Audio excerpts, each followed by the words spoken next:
Thank you very much.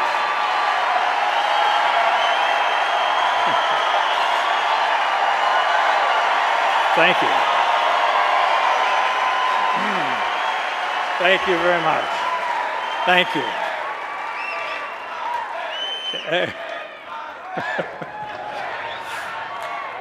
Save a little for Mitt.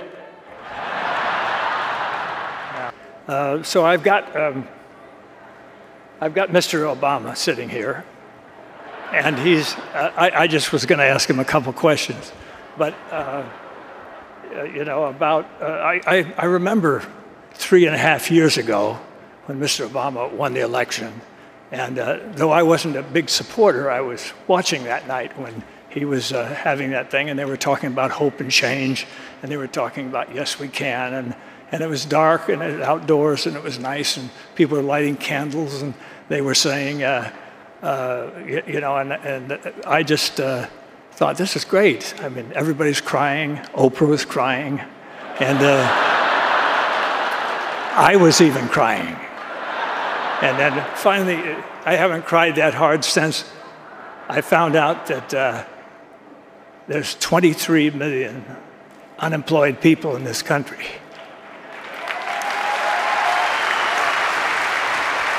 And now that is something to cry for, because that is a disgrace, a national disgrace, and we haven't done enough, obviously. This administration hasn't done enough to cure that.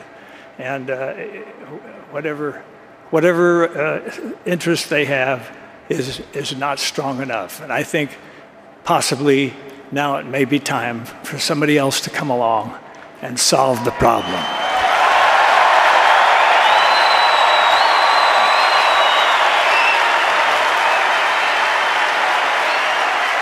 So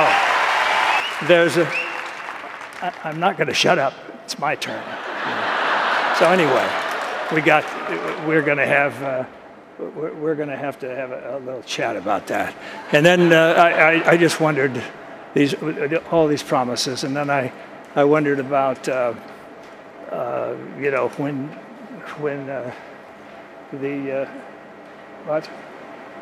what do you want me to tell Romney?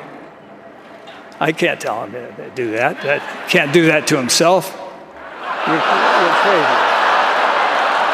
You're absolutely crazy.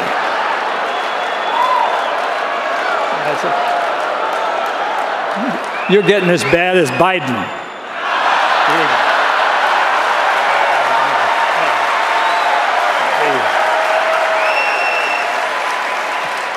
Of course, we all know Biden is the intellect of the Democratic Party, so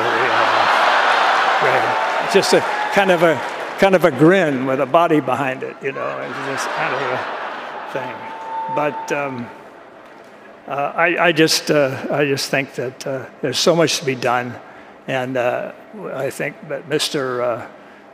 Romney and Mr. Ryan are two guys that can come along. I never thought that it was a good idea for attorneys to be president anyway, because it.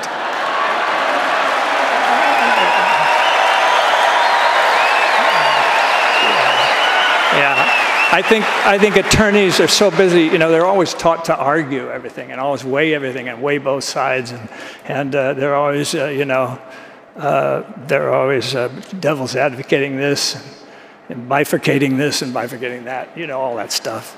But I think it's maybe time, what do you think, for maybe a businessman? How about that?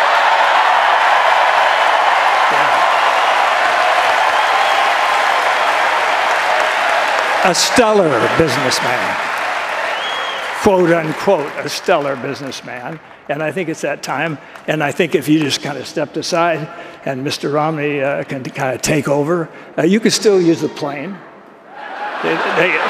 Though maybe a smaller one, not that big gas guzzler that you're driving around when you're going around to colleges and talking about student loans and stuff like that. I think you're an ecological man. Why would you want to drive that truck around? Okay. Well, anyway. All right. I'm sorry. I can't do that to myself either. So, anyway, I'll see. But I'd just like to say something, ladies and gentlemen. Something that I think is very important is that we own this country.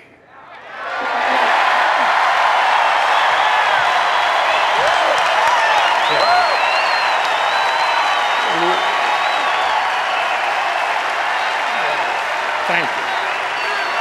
Thank you. Thank you. Yes, we own it. And it's not you owning it and not politicians owning it. Politicians are employees of ours. And so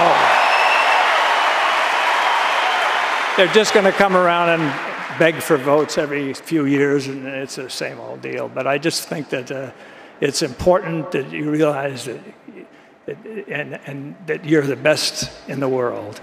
And whether you're Democrat or whether you're a Republican or whether you're libertarian or whatever, you're the best, and we should not ever forget that. And when somebody does not do the job, we've got to let them go.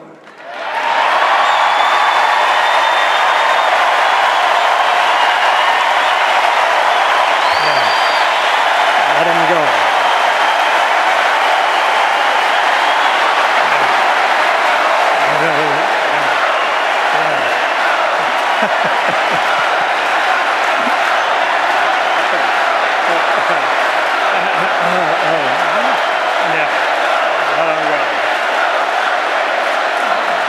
Okay. Yes.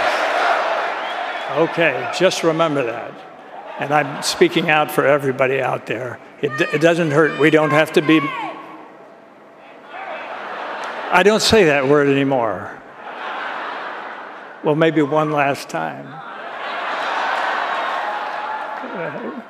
We don't have to be, what I'm saying is we don't have to be mental masochists and vote for somebody that we don't even really want in office.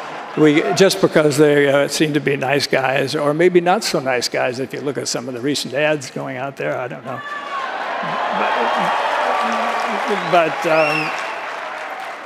Okay, you want to make my day, huh?